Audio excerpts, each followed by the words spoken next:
Tiesit sä, että työntekijästä pääsee aina eroon? Se on vaan eri asia, että mitä se maksaa. Mä oon Vansseni Matti Vanssenet koolta Lakimaassa. Puhutaanpa siitä, että mitä eroa on irtisanomisella ja purkamisella. Jos me puhutaan työsuhteisiin liittyen, niin käytännössä purkaminen edellyttää hyvinkin painavia perusteita. Esimerkiksi sitä, että joku on toiminut rikollisesti, pöllinyt jotain siltä firmalta, ja se vaatii oikeasti hyvinkin olennaisia perusteita. Ei riitä, että on tullut pari kertaa myöhässä töihin, vaan sen on pitänyt sitten tulla myöhässä ja kännissä ja sitä ja tätä ja tota ja useamman kerran, ja silloinkin pitäisi ohjata hoitoa eikä purkaa, ja no joo, en edes viitti mennä tuohon keskusteluun. No mitä sitten irtisanominen tarkoittaa? Se tarkoittaa sitä, että onko sitten toistaiseksi voimassa oleva, onko määräaikaista, ei yleensä ottaen voi irtisanoa, toistaiseksi voimassa oleva voi irtisanoa, työsopimuslaissa on ihan irtisanomisajat. No sitten sekin, että irtisanoa ei voi ihan millä tahansa perusteella, vaan että sielläkin pitää olla käytännössä asialliset perusteet vähintäänkin, eli esimerkiksi jotain henkilöön perustuvaa tai tuotannollis-taloudellista perustetta esimerkiksi. Henkilöön perustuvia voi olla esimerkiksi sopimattomuus työtehtäviin,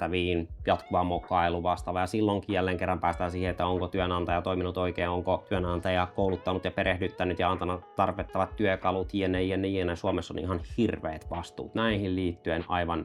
No, ei mennä taaskaan siihen, muuten menee politiikaksi. Tuotannollis-taloudelliset taas, se on usein vähän helpompi peruste, että jos firmalle ei mene hirveän hyvin, niin se pystytään yleensä osoittamaan ihan kirjanpitoajoista, että by the way, ei mene hirveän hyvin. Silloinkin toki pitää noudattaa irtisanomisaikoja. Mitä eroa sitten tosiaan irtisanomisella ja purkamisella oli, niin irtisanomisessa pitää yleisesti ottaen maksaa vähintäänkin se irtisanomisajan palkka ja muuta. Purkamisessa taas se työsuhdehan päättyy kuten veitsellä leikaten. No miten siitä työntekijästä sitten pääsee eroon? Jos se työntekijä pööpöilee menemään ja ei saa mitään aikaiseksi ja muuta, niin ensinnäkin kannattaa keskustella ehkä sen työntekijän kanssa. Sitten jos siellä on oikeasti mokailtu jotain, niin on hyvä antaa varoituksia. Varoituksia yleisesti ottaen pitäisi saada se 3 kappaletta kerrytettyä, jotta voidaan sitten mahdollisesti laillisesti päästää se työntekijä luontoon niin sanotusti. Niin kuin sanottu, että näidenkin pitää käytännössä olla oikeasti asiallisia perusteita. Ne pitää käytännössä tehdä kirjallisesti, ja mitä suosittelen myöskin on se, että se työntekijä sitten kuittaa saaneensa myöskin nämä. Sen lisäksi, mikäli tällaisia tulee, ja etenkin jos pohditaan edes työsuhteen purkua tällaisten sopimusrikkomusten eli varoitusten perusteella käytännössä, suosittelen, että sitten järjestetään silti niin sanottu kuulemismenettely, että kuullaan,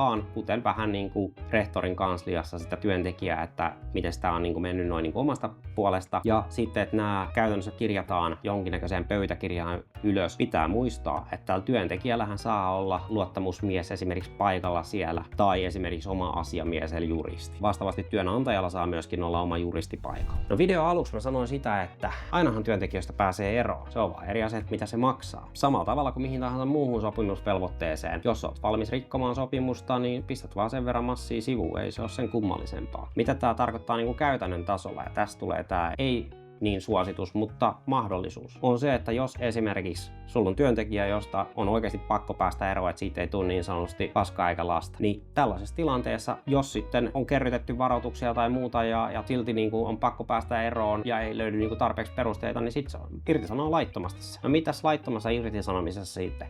Laki sanoo, että käytännössä työntekijälle voidaan tuomita siitä niin kuin 2 vuotta palkkaa maksuun, eli käytännössä silleen, että sille työntekijälle pitäisi korvata 2 vuotta. Mun käsittääkseni oikeuskäytännössä ei ole käytännössä koskaan tuomittu täyttä 2 vuotta palkkaa maksuun. Eli käytännössä keskiarvo pyörii jossain niin kuin noin 7 kuukauden kieppeillä. No silti kannattaa tietenkin varautua esimerkiksi noin vuoteen tai vähän päälle, että pistää sen verran massia sivuun. Niin kuin sanottu, laiton irtisanominen on kallis, mutta mahdollinen keino. Ei ole kerta eikä ensimmäinen, kun ollaan esimerkiksi asiakkaan kanssa käyty tällainen keskustelu, että kannattaisiko silti tehdä näin, vaikka sen maksaa. Koska sit pitää muistaa sellainen, että jos se menee esimerkiksi oikeuteen, että työntekijä esimerkiksi käyttää jotain nimeltä mainitsemattomia etujärjestöjä, juristeja tai muuta, niin tällaisessa tilanteessa usein sitten ollaan tilanteessa, jossa tapellaan hetken aikaa se etujärjestön juristin kanssa oikeusturvavakuutuksen piikkiin. Sitten se menee oikeuteen. Sitten siellä tuomitaan 6-7 kuukautta palkkaa maksuun. Ja sitten mikä tässä on se hauskin osuus työnantajan kannalta,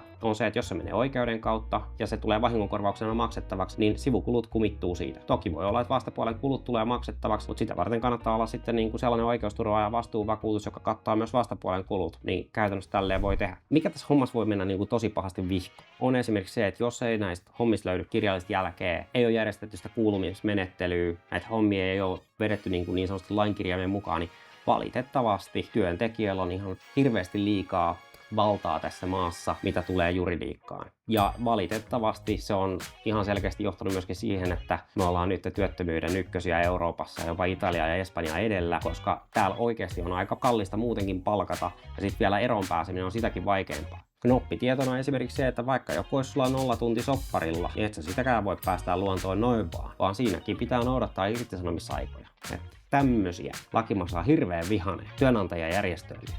Ei vaan. Mennään seuraavaan videoon.